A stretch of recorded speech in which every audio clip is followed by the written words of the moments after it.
Sì, è un pezzo di superstrada importante, denominata Strada dei Vivai, tende a collegare, bypassando il centro di Pieve di Sacco, Padova a Chioggia.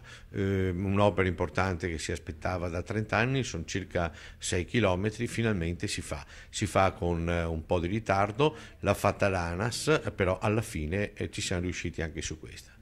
Ed è una strada importante per alcuni motivi.